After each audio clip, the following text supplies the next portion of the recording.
Isto é Laretas na cociña, un espazo de conversa alrededor da gastronomía. Podería terse chamado Confidencias de aperitivo ou Coloquios dos fogóns, o título ao final é o de menos. En cada episodio teremos a unha persoa que nos falará da súa visión da gastronomía e a cociña. Neste primeiro capítulo temos connosco a Jorge Guitián, historiador, escritor e crítico gastronómico. É algo difícil etiquetalo baixo un só nome. En resumo, sabe moito do que fala. Bueno, que tal, Jorge? Benvido ao primeiro episodio deste podcast. Que tal? Moitas gracias por contar conmigo. Vale, de formación és historiador da arte, como empezou a túa paixón pola gastronomía? Pois eu penso que a levo no sangue. Sempre estivo aí, sempre na miña familia pois había unha vida doméstica moi relacionada coa cociña, con estar os rapaces polo medio mentre se cociñaba, mentre se preparaban as comidas. Penso que hai ese sustrato de base. Despois, cando comecei a traballar como bolseiro, pois era o clásico que está nas oficinas ao que todo o mundo lle pregunta os xoves onde pode ir novo ese fin de semana, onde pode levar a súa parella, os seus pais, etc. Bueno, cada vez máis unha cousa foi levando a outra e dun xeito natural, bueno, aquí estamos. Poderíamos definirte como un xornalista gastronómico? En que consiste ese traballo de xornalista gastronómico? Sí, penso que sí, aínda que teño que recoñecer que eu non estou totalmente cómodo coa etiqueta de xornalista, porque non estudiei para ser xornalista, non era algo que quixera ser inicialmente, pero, bueno, a vida foime levando por aí, o día de hoxe escribo, colaboro en medios, así que entendo que sí, non? Que é a etiqueta probablemente máis a caída.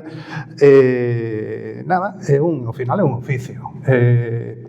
É curioso porque cando eu cheguei como afeccionado, con todos os vicios e a mitoloxía de alguén que ve o oficio desde fora, a profesión, a gastronomía desde fora, cando vas entrando, pois vas vendo a cara B, non? Esa cara non sempre tan bonita, non tan romántica, non deixa de ser un oficio ao final, pero, bueno, hai oficios peores probablemente. Publicaches hai pouco un ensaio bastante interesante de lentejas e caviar, que é un título bastante curioso, que combina dous elementos un tanto dispares. De onde sae ese título? Pois ese título é unha referencia a unha frase que se lle atribúe habitualmente a Julio Camba, o xornalista, que foi un dos primeiros xornalistas nacidos en Galicia que se centraron en temas gastronómicos. Parece que non é súa originalmente, non? Sino que xa se utilizara con anterioridade. Pero pareceume, por unha banda, polo feito de ser el galego, ser de Vilanova de Arousa, que era de onde era a miña avoa, pois unha referencia bonita, ao mesmo tempo porque fala dos dous extremos do mundillo gastronómico entre os cales nos movemos habitualmente, non? O máis humilde, o máis excepcional, o máis celebratorio, digamos, e máis cotián. Bueno, no medio, entre esas dúas cousas, entre as lentellas e o caviar, pois é onde me interesa moverme, non? Onde está un pouco a historia, onde están, bueno, esas cuestións que é interesante analizar. Bueno, como foi o proceso de escrita? Era algo que foches escribindo un pouco a propósito xa pensando neste título, nesta idea de ensaio, ou foi algo que foches recompilando cousas que xa tiñas escritas? Metade, diría. Eu teño unha columna de opinión no xornal La Vanguardia, na que mensualmente pois falo de moitas destas cuestións que están no libro, moi limitado pola extensión, non? Son temas aos que lles tiña dado moitas voltas, sobre os que tiña escrito, bueno, sempre tes borradores, vas acumulando ideas soltas que non entran nese texto que vai para o xornal, e ao final non é unha compilación de textos do xornal, pero sí que nace de aí, non? No momento no que a editorial contactou conmigo e pensamos nun enfoque, pois había 3-4 liñas mestras que sí que tiña bastante claras, que ensayara xa pois nesas publicacións anteriores, foi desenvolvelas un pouco máis en extenso. Hai un tema que do libro bastante central, que é o tema da tradición, que me parece moi interesante. Que significa para ti esa palabra que a veces tan sobreutilizada, incluso a tradición na gastronomía? Pois para mí significa dúas cousas. Por unha banda, un risco, porque tendemos a mitificala, a convertila nun icono inamovible que cargamos de significados que ás veces son perversos. En ese sentido, pois, ten certos riscos, non? Certos riscos que para a meirande parte da xente son inconscientes, ademais, non somos conscientes de que están aí, e iso os fai aínda máis perigosos desde o meu punto de vista, non? Pola utilización que se pode facer deles.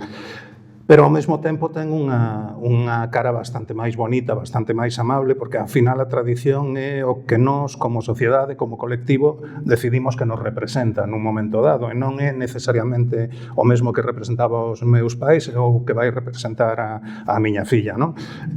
Pois esa cristalización dun momento cultural nunha serie de tópicos nos que nos recoñecemos, neste caso de tópicos gastronómicos ou tópicos culinarios, pareceme, bueno, sempre moi interesante de tratar de ver desde fora, non? De desvestirnos un pouco de ideas preconcebidas, de prexuizos e de vela con un pouco de distancia. Así que a tradición é un artefacto nese sentido maravilloso, non? Polo que ten de bonito, polo que ten de perigoso e por esa mestura. Poderíamos falar tamén neste caso de que hai unha tradición galega, cales serían un pouco eses eixos que vertebran a tradición galega na gastronomía? Para min, a gastronomía compartida. Antes falaba de que eu veño de unha familia, bueno, na meirande parte das familias, non? Había ata aí ben pouco, pois esa mesa na cociña que mentres a nai ou a avoa cociñaba, normalmente eran as mulleres, pois os nenos facían os deberes ou merendaban, etcétera, etcétera. É algo que se vai perdendo porque desafortunadamente, pois, en moitas construcións máis recentes non hai metros cadrados para meter unha mesa na cociña. Hai apartamentos que contan con 8 ou 9 metros cadrados de cociña, entón estamos rompendo un pouco esa transmisión. Pero para min esa é unha das grandes liñas mestras da cociña galega, non? Esa transmisión natural dentro do núcleo familiar, compartida con amigos, compartida con veciños, que fai dela un feito colectivo que me parece precioso. Unha cosa que me pareceu moi curiosa que o churrasco dentro da tradición galega é moito máis recente do que pensamos, que é dos anos 70 ou así, desde que... Sí, para min é un deses exemplos do que dicía, non? De que tradición é aquelo que nós decidimos que é a nosa tradición. Algo que incorporamos a comezos dos anos 70 está plenamente instaurado na nosa tradición. Para a miña xeración era unha tradición nova, para a vosa seguramente unha tradición plenamente establecida, e iso exemplifica un pouco ese proceso do que falaba. E é maravilloso porque hai outras realidades que chegaron nesa mesma época aproximadamente, pero que non consideramos como propias. Ata onde eu sei, a primeira churrasquería e a primeira pizzería abriron en Galicia no mesmo ano, no ano 71. E mentres o churrasco para nós é un icono gastronómico galego, a pizza non. Por qué? Ou por que non? Todas esas cuestións, bueno, están aí sobrevoando sin que nos decatemos moitas veces, bueno, falan un pouco de como ese proceso de facer de algo a nosa tradición é un proceso de selección e de exclusión ao final. Hai outro debate que tamén tocas que é a gastronomía como arte, que claro, despois pode ter certo sentido así como idea preconcebida, pero logo cando tío certamente o desmontas un pouco. Segue tendo sentido esa idea de hoxe de tradición como arte? Para min non, entendo de onde ven, pero tamén entendo que é unha posición un tanto desfasada. É unha posición que parte dun prexuizo de clase, que entende a arte como unha creación cultural superior respecto a outras que serían inferiores. Entón, a gastronomía, no momento que cree que está capacitada para reivindicar a súa carta de natureza, aspira a estar no mesmo nivel, non? Cando eu penso que o que temos que rebatir non é tanto se é unha arte ou non é, como ese marco conceptual. Falle falta ser unha arte, ten valor por si mesma, na miña opinión. A arte é autónoma, penso que a gastronomía tamén. Outra cousa é que teñan pois, cuestións compartidas que probablemente teñen moito que ver coa creatividade, cos procesos creativos, pero tamén a literatura, tamén, bueno, moitas manifestacións de carácter inmaterial, non? A tradición oral, a música popular, etcétera, etcétera, e non as equiparamos. Para min o que acontece é que seguimos empregando ese marco que vende moi atrás, do século XIX ou mesmo de antes, e que deberíamos ir desbotando. A cociña é cociña e non ten por que ser outra cousa porque é autónoma e ten valor por si mesma. E, bueno, logo, cambiando un pouco así de tercio, eres unha persoa que viaxaches moito, e moito tamén a través do teu traballo.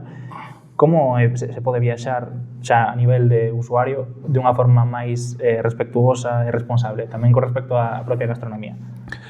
Pois eu penso que xa o feito de ter esta dúbida é un primeiro paso moi importante. Trátase de viaxar, de desplazarse, de facer vida en sociedade, en definitiva, dun xeito consciente do que podes achegar, pero tamén do que implicas, non? Que implicas de intromisión, de destrucción, ás veces, de cambios sociais, culturais, urbanos, de mil tipos.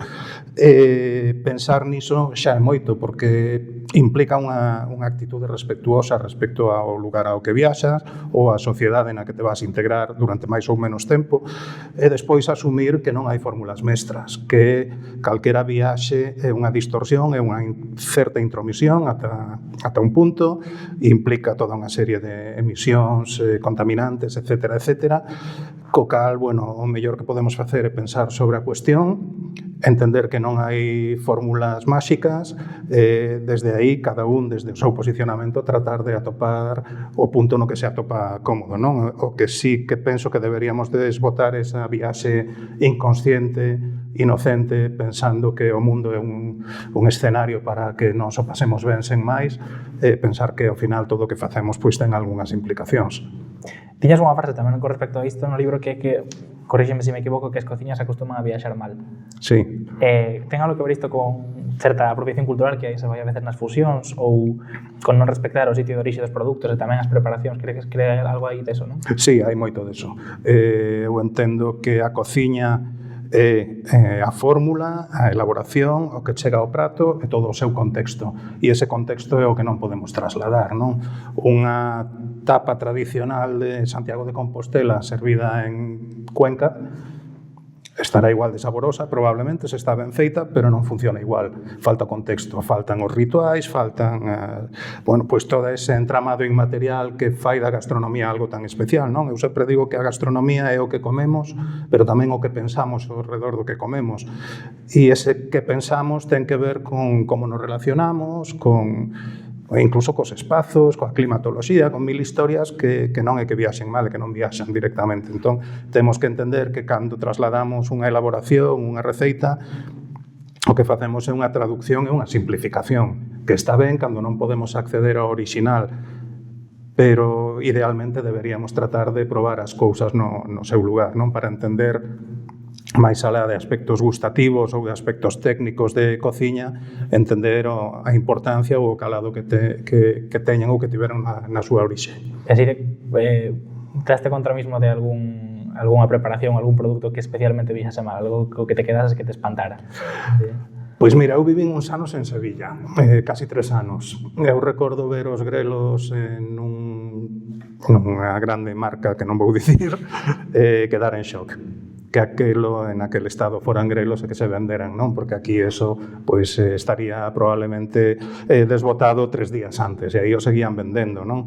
Ou eso, o que servían en algún sitio como caldo galego, é dicir, bueno, de caldo galego tiña o nome. Pero ao final despois pensas que probablemente pois moitas das cosas que aquí servimos como frituras andaluzas ou gazpachos ou mil historias, pois pasa o mesmo pero a inversa, relativizas un pouco, non se trata tampouco de dramatizar. Ao final, a cuestión da gastronomía para min é que, ademais de moitas outras implicacións, é un tema esencialmente disfrutable. E se nos cargamos de culpas, de reproches e demais, pois estamos estropeando un pouco algo do que ten de fascinante. Sí que é certo que hai moitas veces ese discurso detrás de, tamén moitas veces vez allá da tradición, de non se está, a xente que pon grito no ceo porque non se está facendo da maneira tradicional ou... Claro, pero cal é a maneira tradicional? Claro, sí. É dicir, mira, eu acabo de rematar un libro sobre empanadas no que moita xente, cando os entrevistaba, pois me decía, non, a empanada tradicional é esta, ou aquel outra, dame igual. A miña pregunta é, a empanada tradicional para quen e cando? Porque se queremos facer unha empanada tradicional, probablemente non podemos empregar levadura prensada, aceites refinados, forno de gas ou forno eléctrico, ou conservar os produtos nunha neveira, ou teríamos que cociñar con lume dun bosque autóctono cortado a machada, en fin, podemos leválo ao absurdo ata onde queiramos, non? Entón tamén hai que relativizar un pouco eso, aí iba antes cando falaba da tradición, ten ese risco de entre comiñas e con todo o respeto, de talibanizalo un pouco, non? E de leválo a un extremo inamovible que non foi así nunca, non? E que non debe ser, porque no momento que convertimos a tradición en algo que non se pode tocar, deixa de ser algo vivo e pasa a ser unha peza de museo. As pezas de museo non as podes tocar, están nunha vitrina, están mortas. Son arqueoloxía, son historia, son pasado. E a tradición ten que ser presente, ten que ser viva ou non é. Entón, bueno, temos que... Eu, polo menos, estou convencido de que temos que loitar un pouco contra esa defensa acérrima da tradición que desde o meu punto de vista non leva a ningures. E así, por exemplo, retomando o tema dos viaxes, hai algunha comida ou algún produto co que te quedaras fascinado nos teus viaxes? Pois mira, sí, hai un produto que me interesa moito que é o millo, polo que ten para nos de próximo, non? Bueno, de que está aí, de que nos rodea en moitos sentidos. A miña familia, como comentaba antes, ven en boa medida das Rías Baixas, as miñas aboas eran unha de Noia, outra de Vilanova de Arousa, a tradición das broas, das empanadas de millo sempre estivo moi presente. A miña parella é italiana, eles cociñan moito polenta, que ao final non deixa de ser unhas papas de millo de aquí de toda a vida, interpretadas desde o punto de vista gastronómico da cultura italiana. En América do Sur e Centroamérica, pois outro tanto, non? Eu estaba fascinado, por exemplo, nunha viaxe que fixen a Colombia, pois con toda a cuestión dos tamales, das elaboracións de millo, nas que ademais eles son conscientes de que están mesturando un sustrato autóctono, indíxena, con un sustrato de orixe africana, bueno, como hai diferentes declinacións a partir dun produto que para nós é tan de todos os días, pois pareceume máxico, non? Mais que ir a buscar unha froita ou un licor extraño tan difícil de atopar, que tamén, pero bueno, ver como algo que compartimos todos, pois visto desde diferentes perspectivas, pois cambia tanto. Claro. Entendo que che gusta cociñar no teu día a día. Sí. Que é máis habitual atopar nos teus pratos ou na tua alacena, algo que nunca falta na tua cociña? Improvisación. Eu, cando estou na casa, que é menos do que me gustaría, escribo desde a casa, traballo na casa, a miña oficina está aí, entón para min a rutina é alrededor da 1:30 apagar o ordenador, ir á cociña, ver o que hai, nun máximo de 40-45 minutos facer a comida, non? Interesante porque por unha banda permíteme desconectar completamente do outro, teño que centrarme nun momento en a ver que fago con isto que hai aquí, que ás veces é unha desgracia como outra calquera, sobre todo porque, como digo, viaxo moito, o día seguinte chega, se queda aí medio limón, bueno, pouco máis, improvisas algo, pero por outra banda tamén é un xeito de entrenar como podes darlle saída a todos eses recursos que vas aprendendo lendo en restaurantes, practicando, non? Outra decisión que tamén me pareceu interesante que comentabas no libro é a de non comer carne fora do traballo. Que te levou a, o sea, que motivos te levaron a tomar esa decisión? Moitos. Vaya por diante que é un produto que me gusta moito, é dicir, que o meu corpo tira cara aí, non? Cada vez menos coa idade, pero digamos que por naturaleza son carnívoro, pero a toda unha serie de cuestións ambientais, é dicir, a nosa cultura sempre consumiu carne, pero nunca en tanta cantidade como a consumimos hoxe, non é algo sostible no tempo, acabaremos por decatarnos, antes ou despois, eu votaría porque fora antes, pero bueno, xa está tardando. Non estou en contra do consumo de carne, pero sí que defendo que debería haber un descenso drástico da cantidade, non, que consumimos. Iso por unha banda. Outra que para min foi moi importante foi a cuestión do benestar animal. Eu son moi sensible a ese tema. Tampouco é unha liña vermella que trace, no sentido de que se un animal foi criado en extensivo dun xeito respectuoso, tivo unha vida digna, un sacrificio rápido, indoloro na medida do posible, por que non? Pero con todas estas cuestións en mente, bueno, cada un marca o seu límite e o meu está aí. E tamén sumo algo que para min é moi importante, do que non se fala habitualmente. Cando falamos da xente que escribimos sobre gastronomía, dos críticos gastronómicos, ademais falamos da parte bonita da cuestión, non? Que facemos por oficio, que moita xente fai pagando no seu tempo libre, etc. Non falamos dos danos colaterais, do que implica a nivel de saúde exercer ese oficio dun xeito constante, non? Eu nun ano estándar, agora estou intentando baixar, pero eu por traballo vou a uns 120 restaurantes. Claro.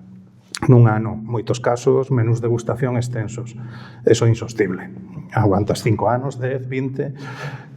E a cantidade de xente da miña profesión cunha certa idade que ves que vai tendo secuelas por esta cuestión das que, como digo, non se fala, asusta un pouco, non? Un caso como o meu, que son unha persoa que desde sempre, desde os 19 anos, teño unha certa tendencia a sobrepeso, súmalle todo iso, pois, bueno, fixo que, digamos, que cuestións ambientais, cuestións de benestar animal, minimizar calorías, etcétera, etcétera, todo estaba levando nunha mesma dirección e, bueno, por aí acabei saindo.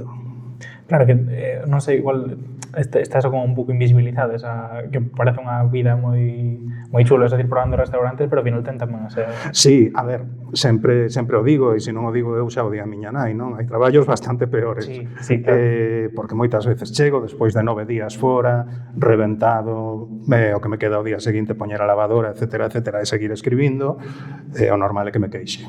Eu entendo que alguén que ten un traballo máis rutinario, que non lle agrada, etcétera, etcétera, pois que diga, pero de que vai este home? Con toda a razón, probablemente. Pero, dito todo iso, tendo en conta, asumindo que son un privilexiado, hai toda unha parte que, como dis, non se fala habitualmente, que ten que ver co descontrol de horarios, coa dificultade de conciliar a vida, mesmo coa túa parella, xa non digo con fillos, pais maiores, etcétera, etcétera, ten que ver cos excesos. É dicir, no noso traballo é moi habitual que como parte de traballo ás 3 da mañán esteas nun sitio tomando unha copa. Bueno, eso cando se fai por ocio, cando ti elixes dun xeito máis ou menos esporádico, está ben. Se eu teño que facer todo eso, todas as semanas da miña vida, 2 veces, 3 veces na semana, acaba convertíndose nun problema, nun verdadeiro problema. É algo do que nunca se falou e do que se está a comenzar a falar nestes últimos 2-3 anos, sí. Penso que afortunadamente. Bueno, así tamén nesta unha parte un pouco máis lúdica, tomando inspiración así nun dos podcasts que máis me gustan, que é La Ruina, quería preguntar se tes algunha anécdota ou situación así ruinosa, tanto no traballo como na propia cociña, un día que fixes unha desgracia. Sí, claro, pois mira, unha de cada.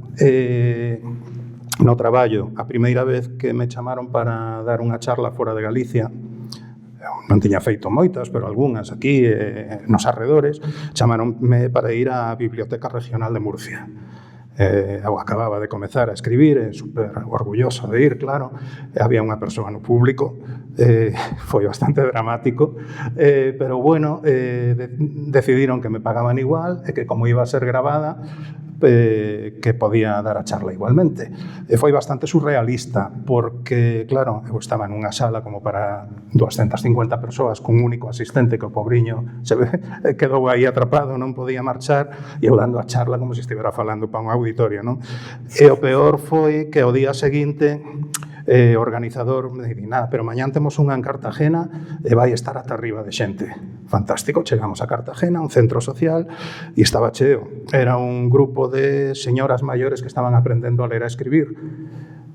Digamos que foi moi bonito por unha banda, pero non era o público que eu idealmente imaginara, non? Co cal, naquel momento penso que tiña algunhas ferramentas menos para desenvolverme en público, e foi un shock doble, non? O primeiro día falar para unha persoa e o segundo, pois falar para estas señoras que foron un público agradecidísimo, que acabaron invitándome ás súas casas, etcétera, etcétera, pero foi, digamos que inesperado.